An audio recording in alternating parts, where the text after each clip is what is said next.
참 재밌는 건데요. 어, 이 민미디어예요. 민미디어. 12시간 전이니까 2025년도 12월 18일자 기사입니다.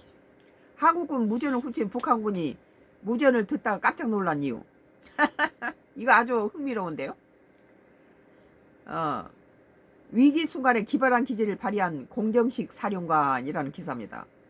1951년 한국 전쟁이 한창이던 시절 우리 해병대는 북한군과 도술사 전투를 앞두고 심각한 위기에 직면했다. 작전 수행에 필수적인 무전기 몇 대를 북한군한테 뺏긴 것이에요. 북한군한테다가 무전기를 뺏겼는데 우리 남북은 서로 언어가 같잖아요. 노익한 무전기를 통해 북한군은 한국군의 작전 내용을 엿들으려고 했는데 이는 곧 아군의 모든 통신 내용이 적에게 노출되는 치명적인 상황을 의미했습니다. 무전 내용을 기반으로 한 북한군의 역공은 시간 문제로 다가왔습니다. 무전을 다갔다가 도청해가지고 전부 먼저서 앞서 나와서 함정을 파고 그러면 참 전략으로 아무런 전략할 수 없게 되죠. 당시 대대장이었던 공정식 훗날 해병대 사령관 역임은 무전기 탈취된 상황을 인지했으나 당장 연대 전체의 통신 장비를 교체하는 것은 현실적으로 불가능했다. 전쟁 중에 어떻게 통신 장비를 다 교체합니까? 아군은 노출된 통신망을 그대로 방치할 수 없는 진퇴양난의 상황이었다. 적군이 무전기 세 대를 갖다 훔쳐 가버렸으니 뺏어갔으니 그거 가지고 이제 전 우리 군내 모든 그 전략을 전부 도청을 해서 전부 사전에 가서 저들이 알고 있으니 저한테 다 노출된 상태잖아요. 공대 대장은 이 절체절명의 순간에 기발한 기질을 발휘했다는 거예요. 그는 해병대의 주축을 이루던 해병 3기생들이 대부분 제주도 출신이며 제주 방언에 능숙하다는 사실에 주목했습니다. 제주도 사람들이라는 거예요. 나는 제주도 말을 보면 외국말처럼 알아듣지 못해 하나도. 대부분 우리 한국 사람 다 그러죠.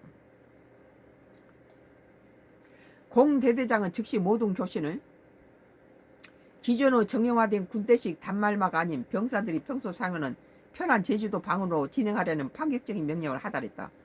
그러니까 지금 한국말 가지고 표준어로 사용하면 북한군이 다 듣고 다 이거 사전에 해서 전부 박살이 나니까 제주도 거기에 군대들이 제주도 출신이 많으니까 제주도 말 하라는 거예요.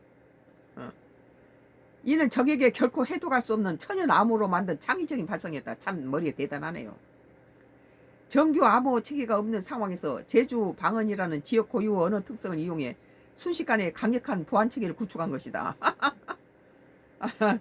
실제로 북한군이 들은 무전 내용은 근로죽 가당 봄은 킁킁헌 소낭 나옴기게 그 뒤서 노담패로 돌아상 도루멍갑서와 같이 생소한 언어였다.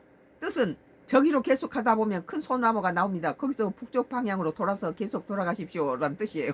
근데 이것이 뭐 외국말보다 더 어렵잖아요. 우리 같은 한국 사람도 이 내용을 제주도 방언을 알 수 있겠어요?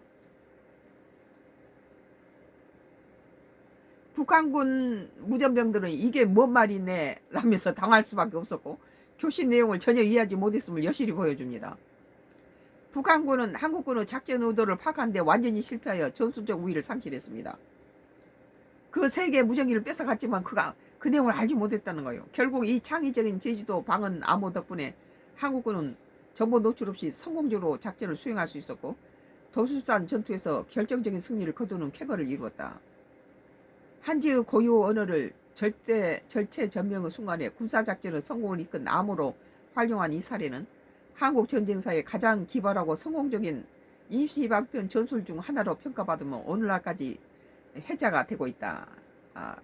참 똑똑한 인물이에요.